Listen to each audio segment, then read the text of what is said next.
And we are joined now from Florida, Orlando, Florida, by Tom Harb. Tom, thank you very much for being with us. You are, of course, the chairman of the American Middle East Coalition for Democracy. Tom, good evening to you, first of all. Thank you for being with us.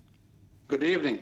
Well, Tom, it seems that following the negotiations between Russia and the U.S., the main question is, will the U.S. now have a serious impact in the Syrian ceasefire talks? Because it seems that Obama is, to a great extent, following Putin's lead at this point.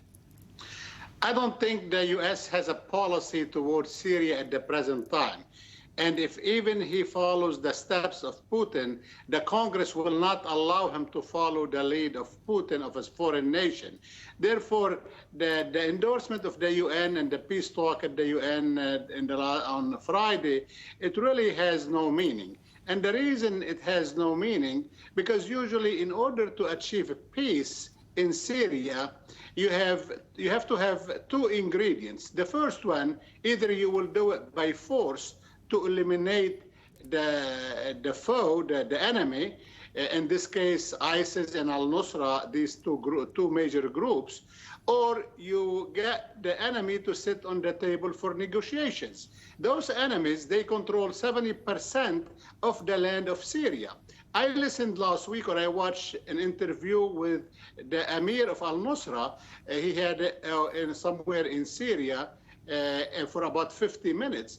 And he did not even accept the conference which held in Saudi Arabia a week and a half earlier. Because these guys, they control 70%. So you cannot do any peace with them or any negotiations with them, really. But however, you have to take them by force. The force cannot be from the air, it has to be from the ground. Now we go, who is the force to go on the ground? It's gonna be an Arab, mainly Muslim Sunni troops, either Saudi Arabia, Egypt, Jordan, which they already created the troops.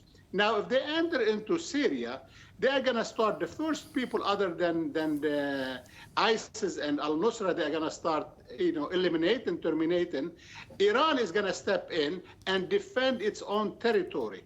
Now the question is, what's going to happen? Where is Russia and United States, are they going to step in the conflict now between the Iranian and the Arab troops if they enter? So this is a dilemma where United States is not leading and Russia is leading, but however, they want to keep Bashar al-Assad as the president for this time. So that's why I believe this peace negotiation or endorsement from the UN, it's only morphine to the people for the ground and more or less to convince their people here in the West that they are doing something. Yes, Tom Harb joining us from Orlando, Florida. Thank you very much at this point. We will